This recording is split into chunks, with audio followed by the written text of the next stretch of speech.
A proc and hit them for like 30 million.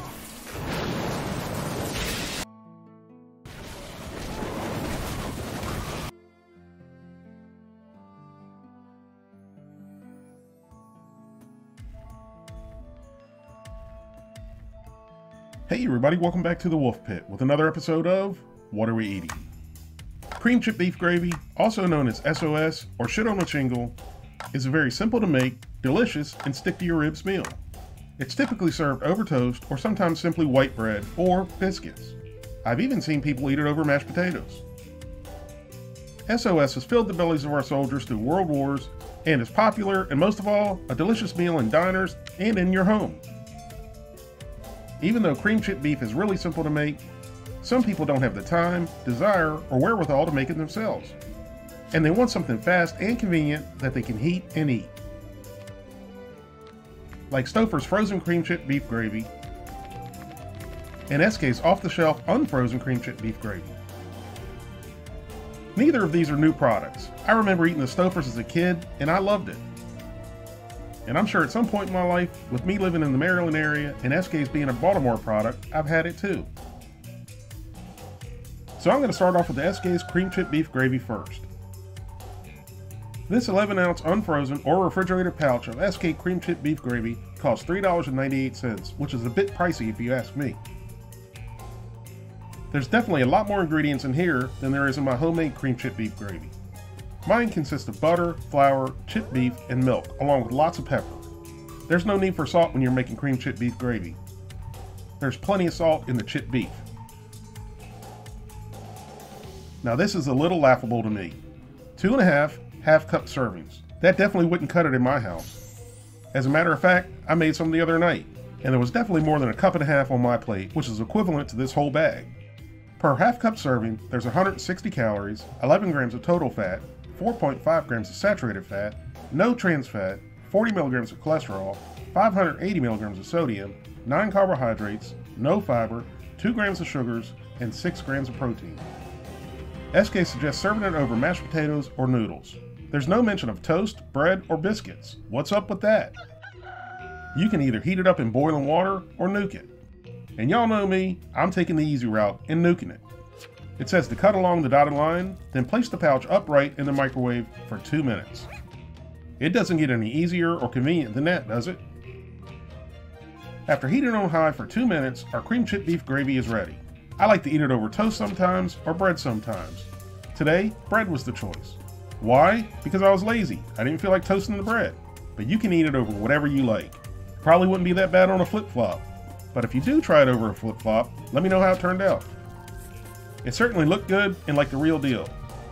And I'm really glad you guys couldn't see the long rope of drool hanging from my mouth. It really did have my mouth watering. And I know it looks like a lot of chip beef gravy, but it's only about an 8-inch plate.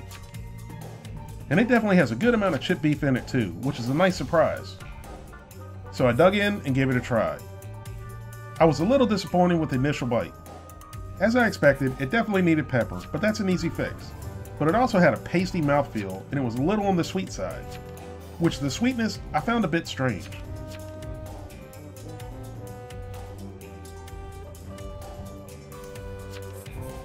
So I added some black pepper to see if it would somewhat tone down the sweetness. The pepper addition obviously helped, but it still had a pasty texture and flavor, like there was a little bit too much flour. Even though I'm a little bit disappointed with this being a Baltimore product and it not being that great, it was still pretty good.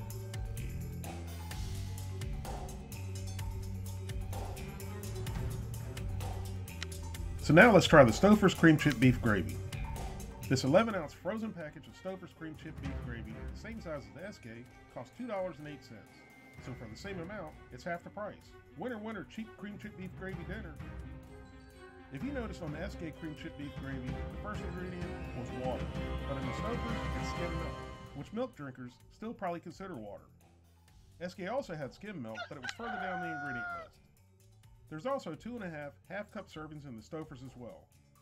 Per serving, there's 130 calories, 7 grams of total fat, 2 grams of saturated fat, no trans fat, 30 milligrams of cholesterol, 550 milligrams of sodium, 8 carbohydrates, no fiber, 3 grams of sugars, and 8 grams of protein. And just like the SKs, you can boil or nuke the Stouffer's, because I'm lazy, and that's what lazy people do. We take the easy way out. It says to poke holes in the pouch and microwave for 7 minutes, and then let it rest for 1 minute to complete cooking. After microwaving on high for 7 minutes and resting for another minute, it was ready, and it was still like lava. Again, I'm serving it over white bread, but this isn't your ordinary white bread, it's Wonder Bread. Nothing but the best for cream chip beef gravy. I don't know if you can notice it or not, but I can. The texture in the Stouffer's is a little bit shinier, not as pasty looking as the SK. But again, there's a good amount of chip beef.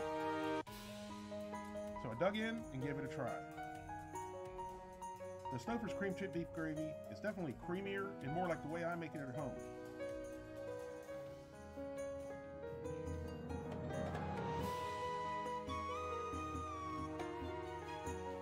But they both have one thing in common. They need more pepper. With the addition of pepper, the chip beef gravy is pretty much spot on. And it almost tastes just like the way I make it.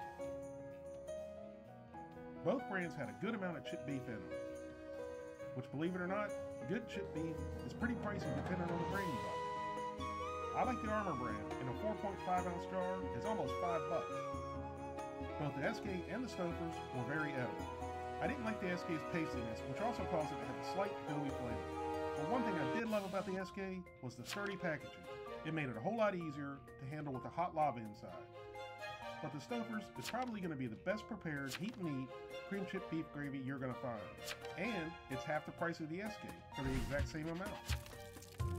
So, with all things considered, Price, value, and taste, I'm giving Stouffer's cream chip beef gravy a 9 out of 10. In my opinion, Stouffer's continues to make superior quality and delicious frozen foods compared to other competitors. And their prices are the same or lower in some cases. The SK cream chip beef gravy gets a strong 7 out of 10. I think if it was loosened up with a little bit of whole milk, it would fix the pastiness I personally didn't like that much. If you'd like to help support the Wolf Pit, consider being a patron. You can pledge as little as $1 a month, that's only $12 for the whole year. Or you can pledge more, that's up to you. Either way, every little bit's appreciated and helps me produce more high-quality videos more often for you, the people. Thank you all very much for watching. Please don't forget to like this video and subscribe, and I'll see you soon.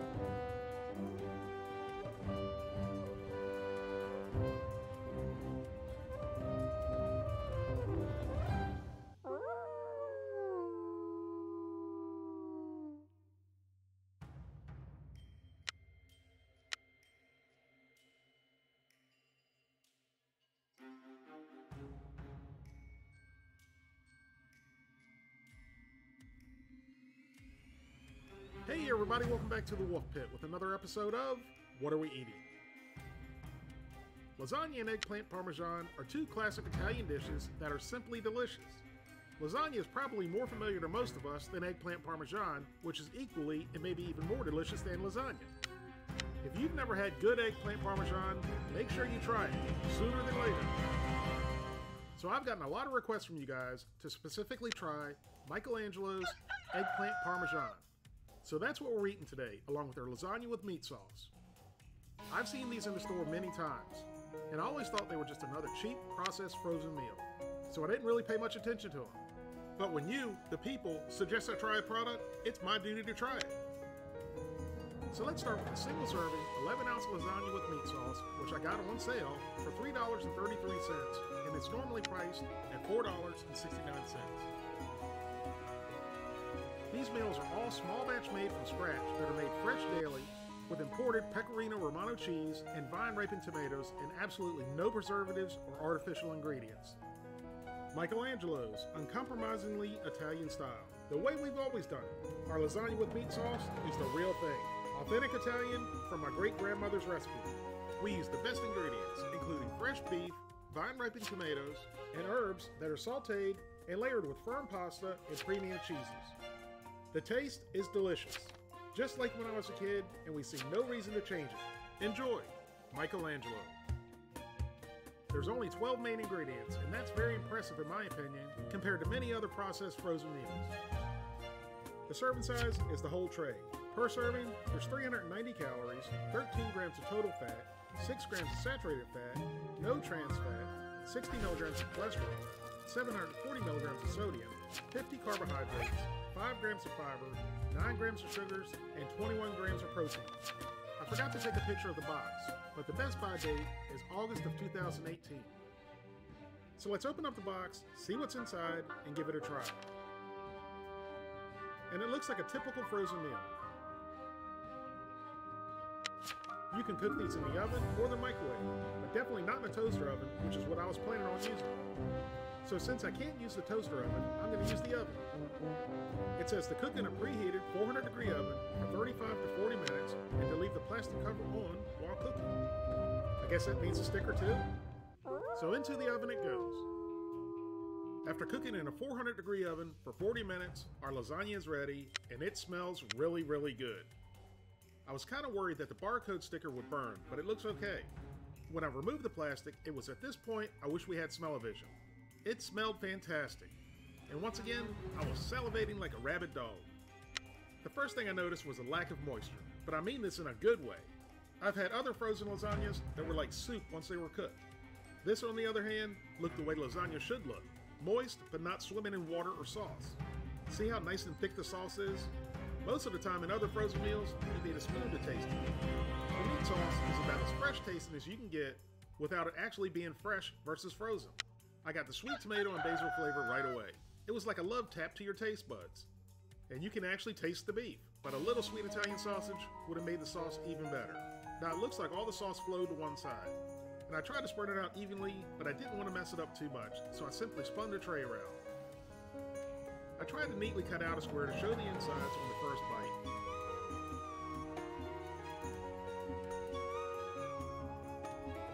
And it did exactly what I didn't want it to do. It fell apart. But that gave me the opportunity to show you what the inside looked like. And it had a really nice even layer of ricotta cheese. And I know I pronounced ricotta wrong, but that's how this big dummy pronounces it. It sure sounds a whole lot better than some of the other words I've butchered. So I put the piece back together to give it a full test bite. But it certainly wasn't a very pretty first bite. The pasta itself was some of the best textured pasta I've ever had. A perfect al dente, which means firm to the tooth. Pasta in other frozen meals is usually mushy or chewy. The ricotta cheese blend had a great flavor and was nice and moist, along with a very fresh and delicious tasting meat sauce. I immediately wanted more. No, I didn't want more, I needed more. This bite turned out much better in appearance. Is that beautiful or what? Especially in a frozen meal. I've had lasagna in restaurants that didn't look or taste this good. I had no choice but to finish up the roll lasagna I had already cut. I really didn't want it to look ununiform, so I had no choice. Okay, honestly, I just couldn't stop eating.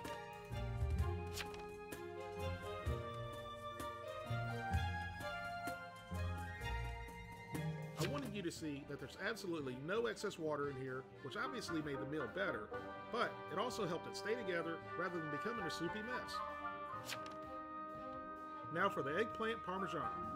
This is another 11-ounce serving that I got on sale for $3.33. Again, it's small batch made from scratch that are made fresh daily with fresh cut eggplant, imported Parmesan and Romano cheeses, and vine ripened tomatoes, and absolutely no preservatives or artificial ingredients. Michelangelo's uncompromisingly Italian style. The way we've always done it. Simply done with fresh eggplant, lightly breaded, the right amount of mom's tomato sauce, made from hand-selected vine-ripened tomatoes, and then topped with mozzarella. We sprinkle with a blend of cheese, Parmesan Reggiano, and Pecorino Romano to complete the dish. It is the same today as it was when I was a kid. When Mom serves eggplant Parmesan, the compliments keep coming.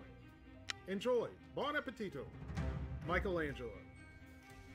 Again, the main ingredients are very minimal, which is pretty impressive in my opinion, compared to the novel-like ingredient list in other highly processed frozen meals. Again, the serving size is the whole container. Per container, there's 480 calories, 30 grams of total fat, 9 grams of saturated fat, no trans fat, 95 milligrams of cholesterol, 840 milligrams of sodium, 31 carbohydrates, 6 grams of fiber, 7 grams of sugars, and 21 grams of protein. Again, I didn't get a picture of the Best By date, but it was also August of 2018. So let's get it out of the box and see what it looks like and then get it heated up. Again, nothing out of the ordinary, typical looking frozen meal. The cooking directions are the same, so I'm going to cook this in the oven with the other one at 400 degrees for 40 minutes. After 40 minutes in a 400 degree oven, our eggplant parmesan is done. It's hard to believe, but it looks and smells better than the lasagna. I haven't had eggplant parmesan in a very long time, and for some reason, I've never made it, so I'm really looking forward to giving this a try. As soon as I removed the plastic, something caught my eye. See that little black somewhat burnt corner? Well, that's a direct non-stop ticket to Flavortown right there. You don't pass go, you don't collect $200, you go directly to Flavortown. That's the caramelized sugars in the tomatoes and the slightly burnt cheese, which is one of my favorite parts of casseroles and pizza. And it certainly did not disappoint. After tasting that little bite, I wanted to put the whole thing under the broiler for more of that goodness. Again, like I mentioned before, there's no excess sauce or water, which could easily be the case with eggplant, which contains a whole lot of water. When initially cutting through the eggplant, it still had texture, but it was tender. I've had eggplant and eggplant parmesan where it's simply mush. Honestly, I expected this first bite to fall apart, but look at how it stayed together.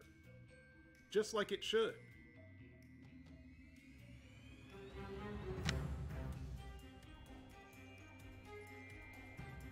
Nice thick tomato sauce in this case versus the meat sauce in the lasagna. When I took that first bite, it brought back so many memories of an old Italian friend named Nancy. She used to make eggplant parmesan often, and it was incredible. And honestly, this eggplant parmesan is every bit as delicious as I remember Nancy's made. The eggplant itself was spot on. It had a nice light breading with a meaty texture. The sauce, again, it was delicious, with a subtle sweet flavor from the tomatoes and basil. I immediately went in for another bite. And once again, it came out perfect. It didn't fall apart. And again, the texture and flavor were amazing. Some eggplants will have a tough, chewy skin that is pretty much inedible, but not these. You could definitely tell the skin was there, but it was a tender and delicious presence. I found it impossible to stop eating this eggplant parmesan. I normally do these videos for you, the people, but for the moment, I was doing it for me. And if you guys were here, you know I'd share with you, right? Who am I kidding? I'm not sharing this. Get your own. Again, look at the tray. No puddles of excess liquid you normally find in frozen meals. Now you're going to have to pardon me for the rest of the video because I'm going to continue to eat. So while I stuff my pie hole, let's go back and talk about the lasagna. Stouffer's lasagna has always been my favorite frozen lasagna because it's pretty darn good with good ingredients. But this Michelangelo's, it's simply better. It's better quality, better taste, and better texture. But that doesn't mean it's perfect. This is a little nitpicking on my part, but I would have liked to have more cheese and a touch more salt. But the salt's not really a big deal. It can be added at the table to suit your taste. I certainly wouldn't have a problem whatsoever buying these even when they're not on sale for the full $4 and change. Yes, it's that good and very deserving of a 9 out of 10. The eggplant parmesan was simply phenomenal. I have absolutely nothing at all bad to say about it. This is as good or better than a meal you pay $10 more for in a good Italian restaurant. And no, I don't mean Olive Garden. I said a good Italian restaurant. But it's also as good or better than homemade. So with that said, I think you guys know what's coming next. Are you ready? That's right. For the first time ever, I'm giving a perfect 10 out of 10. This was by far the best frozen meal I've ever had. If you'd like to help support the Wolf Pit, consider being a patron. You can pledge as little as $1 a month. That's only $12 for the whole year. Or you can pledge more. That's up to you. Either way, every little bit's appreciated and helps me produce more high-quality videos more often for you, the people. Thank you all very much for watching. Please don't forget to like this video and subscribe, and I'll see you soon.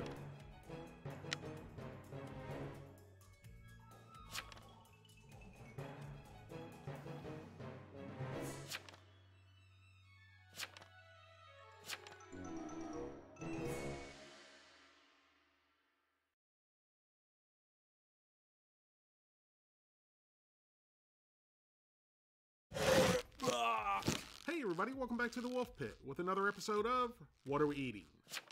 Breakfast. It's our morning take of gas that gets us going for the day and should hold us over until lunch. Unfortunately, a lot of people don't have the time to make breakfast in the morning, so they simply grab toast, a Danish, or donut with their coffee as they're running out the door late for work. Or even worse, they stop for greasy, questionable fast food, which ends up leading them sprinting for an emergency bathroom break as soon as they walk into the office. Well, a couple months ago, I tried 2 of the Jimmy Dean breakfast bowls, which were really good. And at the time, I think they were the 2 highest rated foods I had done, one scoring a 9 out of 10 and the other scoring an 8 out of 10. Well, now Walmart's Great Value brand has their own breakfast bowls.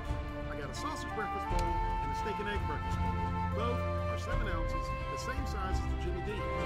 $1.84 for the Great Value breakfast bowls and $2 for the Jimmy Dean breakfast bowl. I've been fairly impressed with most of the Great Value brand foods I've tried so far. So let's see how these compare to the Jimmy Dean bowl. So let's start with the sausage breakfast bowl first, which contains potatoes, eggs, cheese, and sausage. And they're ready in only 4 minutes. There's a whole lot of ingredients. Obviously, there's a whole lot more ingredients than there would be if you made it at home. But one thing I see makes me very happy. The sausage is sausage, with no TBV, other proteins, or extended fat. The serving size is the whole bowl. For the whole bowl, there's 370 calories, 26 grams of total fat, 9 grams of saturated fat, no trans fat, 5 grams of polyunsaturated fat, and 4 grams of monounsaturated fat, both of which are good fats. Then there's 255 milligrams of cholesterol, 990 milligrams of sodium, 260 milligrams of potassium, 18 carbohydrates, 3 grams of fiber, 2 grams of sugar,